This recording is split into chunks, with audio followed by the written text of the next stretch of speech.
Let's just get started like straight into boundaries, right? Obviously, boundaries in this topic of narcissistic abuse go hand in hand. Very important thing to be learning for ourselves. So what are boundaries? Yes, well, I will just say yes. First off, is absolutely like everybody needs boundaries, but they're especially hard to set with narcissists, and that's why we really need boundaries with narcissists. Because I think everybody who's already watching this has some idea of what some of those struggles are with narcissists. But when we think about a boundary, it's really a dividing line. It creates some separation between us, me as an individual, and anybody else.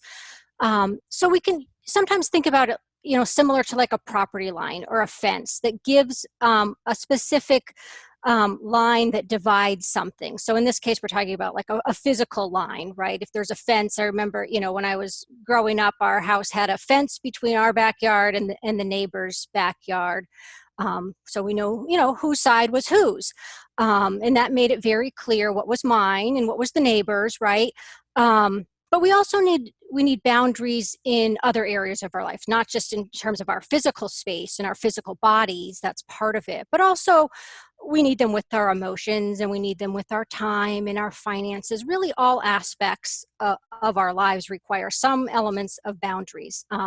Because part of what we need with boundaries is part of it's a sense of ownership.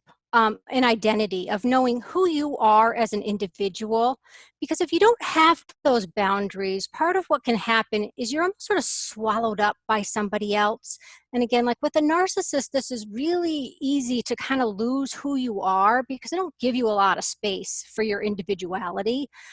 And so if for example, like if you grew up in a family that didn't have a lot of boundaries, it would be difficult for you to assert your own ideas or have different belief systems or even do anything that's sort of against what maybe your parents or other people in the family want for you to do. So it sort of creates this closed system where we're not able to fully be our authentic selves. So that's part of what happens with boundaries. And then the other thing is that they really serve as a really important piece of our self-care. And a big part of this is our ability to protect ourselves. And again, this can be in a physical sense from physical harm happening to us, right? If somebody is dangerous and physically trying to hurt us, we need that boundary, that space, that separation that sort of creates that line that says, okay, you can't do that. That's not okay with me. But the same, again, with our emotions and our time and our money.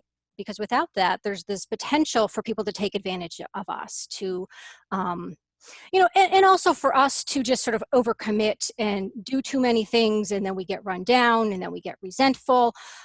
If we're not putting that boundary there to create that separation, we're just sort of leaving ourselves very vulnerable, I guess I would say.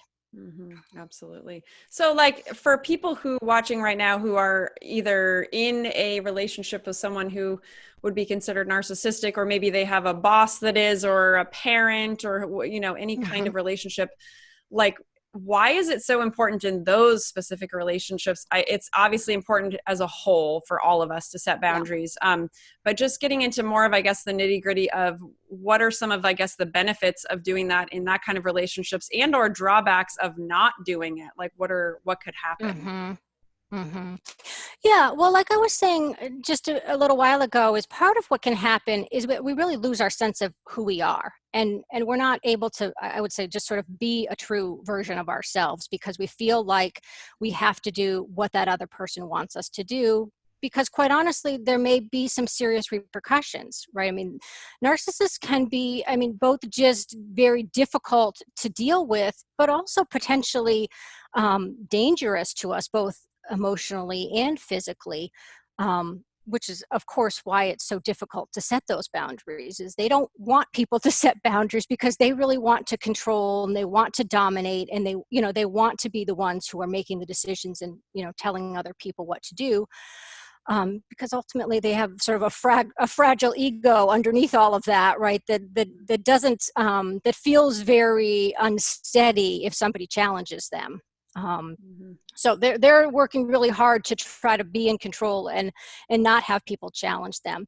And here's the thing is, for somebody who is a narcissist, the boundary may feel like it's a challenge, right? Because it's going against what they want or what they think they need. But a boundary is not really a challenge to somebody else. I mean, if we're in a healthy relationship, a boundary is really an agreement, right? It's something that we are both agreeing to so that we can both get our needs met. And there may be some compromise that's part of that. Because it shouldn't be that one person's needs are always superseding and taking the primary role. And again, this is part of what happens with narcissists is their needs become the most important thing and yours become very small, potentially to the point where you really feel like you're not allowed to have any needs or ask for anything. But that's definitely not a sign of a healthy relationship where we can set a boundary and it doesn't necessarily feel like a challenge or a punishment, or that we're trying to be difficult or something like that. And that's often how narcissists will frame it for people, as you're doing something selfish or mean, or you're being unreasonable.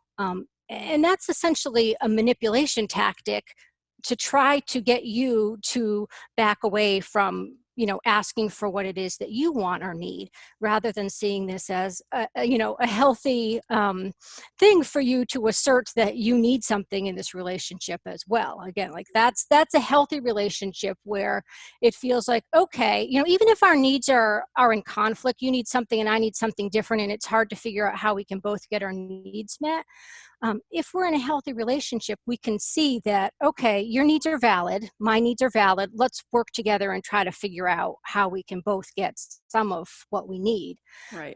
Rather than it's this either or, this, really kind of black and white thinking of it's my way all the time. That's the only thing that's acceptable.